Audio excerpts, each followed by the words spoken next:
இதற்கு முன்பு நடந்த 10 ஆண்டு கால ஆட்சியில இந்த சுய உதவி குழுக்கள் எல்லாம் கொஞ்சம் செயல் இழந்து போய்விட்டது. நம்முடைய முதலமைச்சர் தலைமையிலான அரசு வந்த பிறகுதான் மகளிர் சுய உதவி குழுக்களுக்கு இன்றைக்கு புத்துயிர் பிறந்திருக்கின்றது. இந்த 4 ஆண்டுகள்ல மட்டும் குழுக்களுக்கு மட்டும் 1,00,000 கோடி அளவுக்கு கடன் இணைப்புகளை வழங்கி சாதனை படைச்சிருக்கிறோம். இன்றைக்கு நம்முடைய முதலமைச்சர் அவர்கள் மகளிருக்குன்னு ஏகப்பட்ட திட்டங்களை, ஏராளமான திட்டங்களை செயல்படுத்தி வருகின்றார்.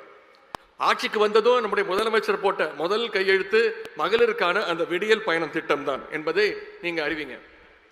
இந்த விடியல் பயண திட்டத்தின் கீழே இந்த 4 ஆண்டுகள்ல மட்டும் தமிழ்நாடு முழுக்க மகளிர் கிட்டத்தட்ட 730 கோடி பயணங்களை மேற்கொண்டிருக்கிறாங்க.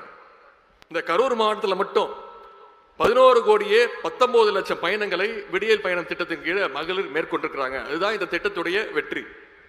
அதே போல் புதுமை பெண் திட்டத்தை செயல்படுத்தினார். அரசு பள்ளியில படிச்சு உயர்கல்வி படிக்க செல்கின்ற அனைத்து மாணவர்களுக்கும் தமிழ் புதல்வன் திட்டத்தின் மாதம் 1000 ரூபாய் கல்வி ஊக்கத்தொகை நம்முடைய முதலமைச்சர் அவர்கள் வழங்குகின்றார். இந்த திட்டத்தின் மூலம் தமிழ்நாட்டில் 8 லட்சம் மாணவ மாணவிகள் பயன்பெற்றுக்கிட்டு வராங்க. கரூர் மாவட்டத்தில் மட்டும் 15,000 மாணவ மாணவிகள் பயன்பெற்று வருகின்றார்கள். அதே மாதிரி முதலமைச்சருடைய காலை உணவு திட்டத்தை நம்முடைய முதலமைச்சர் அவர்கள் தான் அறிமுகப்படுத்தினார். இந்த திட்டத்தின் மூலம் ஒவ்வொரு நாளும் 18 லட்சம் குழந்தைங்க பயன்பெற்றுட்டு வராங்க. கரூர் மாவட்டத்தில் மட்டும் காலை உணவு திட்டத்தின் கீழே 31,000 பிள்ளைகள் தினமும் இதில் பயன்பெற்றுக்கிட்டு வராங்க. இது எல்லாவற்றுக்கும் மேல இந்தியாவே திரும்பி பார்க்கின்ற ஒரு திட்டம் தான் கலைஞர் மகளிர் உரிமை தொகை திட்டம். 22 மாசங்களா கொடுத்துக்கிட்டு இருக்கிறோம். ஒவ்வொரு மாசமும் 1,15,00,000 மகளிருக்கு நம்முடைய முதலமைச்சர் அவர்கள் 1000 ரூபாய் அந்த உதவித்தொகை உரிமை தொகையை கொடுத்திருக்கிறார்.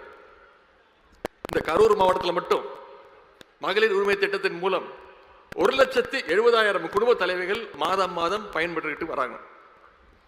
அது மட்டும் இல்லை, இந்த திட்டத்தில் புதிதாக விண்ணப்பிக்கவும் ஏற்பாடுகள் செய்யப்பட்டுள்ளன. இதற்கான விதிகளை எல்லாம் நம்முடைய முதலமைச்சர் அவர்கள் தளர்த்தி இருக்கிறார். இந்த திட்டத்தின் மூலமாக தான் தமிழ்நாட்டுடைய பொருளாதார வளர்ச்சி இன்றைக்கு 9.69% இந்தியாவிலே முதல் இடத்துல இருக்கிறது நம்முடைய தமிழ்நாடு. அதற்கெல்லாம் காரணம் நம்முடைய திராவிட மாடல் அரசு கொண்டு வந்த பல்வேறு திட்டங்கள். மகளிருக்கு மட்டுமல்ல, இன்றைக்கு மாற்றுத்திறனாளிகளுக்கும் ஏராளமான திட்டங்களை நம்முடைய முதலமைச்சர் அவர்கள் செயல்படுத்தி வருகின்றார். மாற்றுத்திறனாளிகளுடைய குரல் உள்ளாட்சி அமைப்புகளில் எதிரொலிக்கணும்னு நியமன அடிப்படையில் மாற்றுத்திறனாளிகளை மக்கள் பிரதிநிதிகளாக நியமிக்க முதலமைச்சர் அவர்கள் உத்தரவிட்டிருக்கிறாங்க. இப்படி இந்த அரசு எல்லோருக்குமான அரசாக, திராவிட மாடல் அரசாக செயல்பட்டு கொண்டிருக்குன்னா அதற்கு நீங்கள் உற்ற துணையாக இருக்க வேண்டும் என்று நான் கேட்டுக்கொள்கின்றேன். இன்றைக்கு கரூருடைய கட்டமைப்பை உயர்த்துகின்ற வகையில் காய்கறி மார்க்கெட், மீன் மார்க்கெட், அறிவியல் பூங்கா என 75 கோடி ரூபாய் அளவிற்கு திட்டங்களை திறந்து வைத்திருக்கின்றோம். இவை மட்டுமல்ல, நம்முடைய முதலமைச்சர் அவர்கள் இந்த கரூருக்கு மினி டைடல் பார்க், முருங்கை ஆராய்ச்சி பூங்கா போன்ற எண்ணற்ற திட்டங்களை கொடுத்திருக்கிறார்.